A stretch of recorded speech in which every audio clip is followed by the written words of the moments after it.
Et donc, on en parle de ce match qui va commencer désormais dans 11h59 minutes, 58 minutes et 55 secondes précisément. Coup d'envoi 21h05 ce soir. France-Écosse, c'est le match qui doit nous permettre de gagner à nouveau, enfin, le tournoi Destination. On en parle avec Louis de Kergorlet qui est avec nous toujours.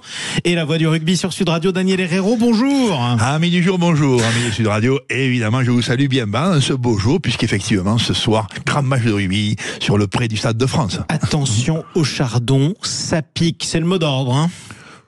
Oui. Ça picote historiquement, quoi. Ça déchire pas. Le Chardon, c'est une très grosse équipe, l'équipe d'Écosse depuis évidemment l'histoire de ce tournoi à destination.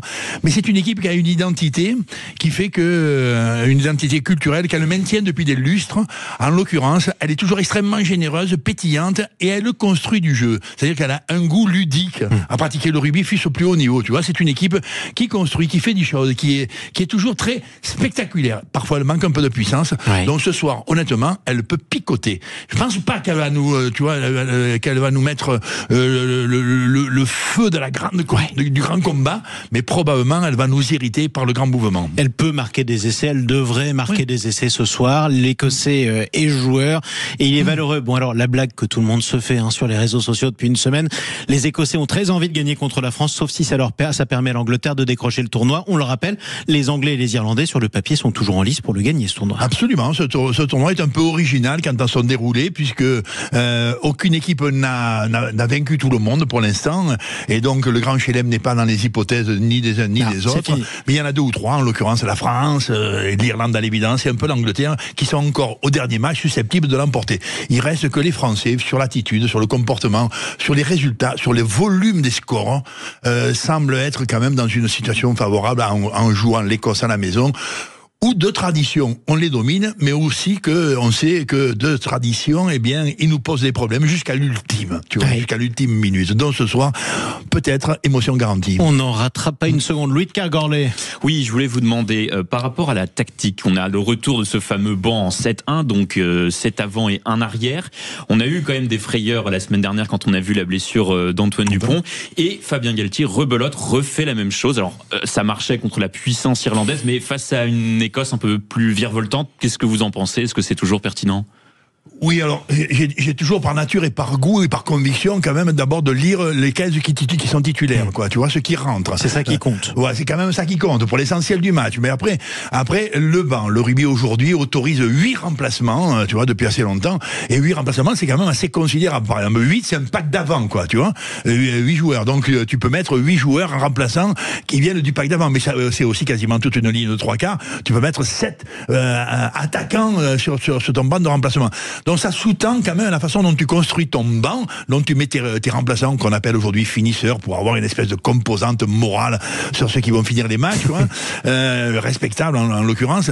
La construction du banc donne malgré tout des signes. Quand tu construis un banc avec 7 avant, c'est-à-dire 7 joueurs du combat, c'est que quand même tu prévois que la combativité, la domination athlétique de l'adversaire, la pression que tu vas exercer sur lui, le grand physique du combat, c'est quand même une notion très importante. Mais derrière le grand physique du combat, il y a un peu l'idée aussi que l'adversaire, il pourrait être pénible lui-même sur le combat, et que toi tu te protèges au cas où. Tu as la chance de pouvoir l'entamer un peu et le finir ensuite avec un banc avec beaucoup d'avant, tu vois, et auquel cas tu viendrais aussi à souffrir sur la domination athlétique de l'adversaire. Tu peux te parer par un banc, on dira, ou gaillard ou robuste, basé sur le combat. En d'autres termes, il y a dans une construction à 7 joueurs comme ça sur le banc qui sont des avants de combat, il y a l'idée que tu as envie de les finir sur la qualité athlétique, c'est-à-dire que tu mets la pression athlétique comme un élément de ta domination, mais que tu pourrais aussi craindre que lui-même te bouge. En d'autres termes, il y a peut-être dans la construction quelque chose de caractère très offensif, et en même temps une petite crainte quand même de l'orgueil et de la robustesse de l'adversaire. Oui, c'est vrai, pourquoi pas l'orgueil écossais légendaire. Il n'y aura pas de vieille alliance ce soir entre la France et l'Écosse. Old Alliance, sûrement pas. Encore que, alors ça aussi, c'est une des beautés de ce match. Il y a toujours entre la France et l'Écosse, et pas uniquement historiquement avec cette vieille histoire de nos guerres partagées contre l'Angleterre, partagées contre l'ennemi historique qui était l'anglais. Il y a quand même à la fois une espèce de, j'allais dire, l'Irlandais, tu vois, il est teigne, l'Écossais, il est gentleman farmer quand même. Ouais. Tu vois, il est. Il y a une vieille complicité. Voilà, il y a quand même toujours un infini respect avec les Écossais. C'est vrai. En cela, c'est intéressant parce que il y a, je ne veux pas dire une courtoisie virile, quoi. Tu vois, il y a une sévérité certaine, mais en même temps, il y a une jovialité au jeu. Ouais. Alors que les Irlandais sont très combatifs, hargneux dans le combat. Ça a été difficile, même si à la fin, vous aviez eu cette formule magique qui était que les Français avaient tabassé les Irlandais comme des poulpes. Ça, c'est une belle image. Merci, Daniel. Quel moment vous gardez de ce tournoi? Parce qu'on est passé par toutes les émotions. On a perdu à la dernière minute contre l'Angleterre alors qu'on rêvait de grand chelem, on va pas se mentir. Absolument. Ensuite, on a gagné contre l'Irlande alors qu'on a perdu le meilleur joueur. Quel moment? Ce tournoi, pour les Français, quand même, il dégage l'allure générale d'avoir été plutôt de bon ou de très bon niveau, avec des Français qui nous semblent être dans une évolution sur leur système de jeu. Tu vois, on a marqué quand même au premier match une 50aine de points contre les Gallois. Et là, tu vois que ça pétille, que l'adversaire est plutôt moyen, mais ça pétille et que ça donne des intentions volumineuses. On a le match contre l'Angleterre qui est toujours le grand combat historique, celui qui va nous donner peut-être la grosse sensation sur le tournoi. Il est gaillard, il est sévère, il est dur. Il reste que l'Irlandais que l'anglais est un peu plus ardent que nous, et sur pas grand chose on perd, et ça nous fait quand même la sensation, peut-être qui serait la sensation dominante, c'est que c'est dommage, parce qu'on n'était pas moins bon, on était sans doute même un petit peu meilleur, et ce dommage, bizarrement, il ne va pas altérer la sérénité de la progression française dans ce tournoi. On enchaîne sur les Italiens, où là, effectivement, on les domine très nettement, alors qu'il y a quand même 80 points en Italie, c'est considérable. Et puis après, on va mettre 50 à des Irlandais, 40. Dont on sait qu'ils 40, un peu plus. C'est déjà pas mal. C'est déjà pas mal. Des Irlandais dont on sait qu'ils sont raides, qu'ils sont teigneux, qu'ils sont fighting spirit, et qu'en même temps, ils jouent très bien.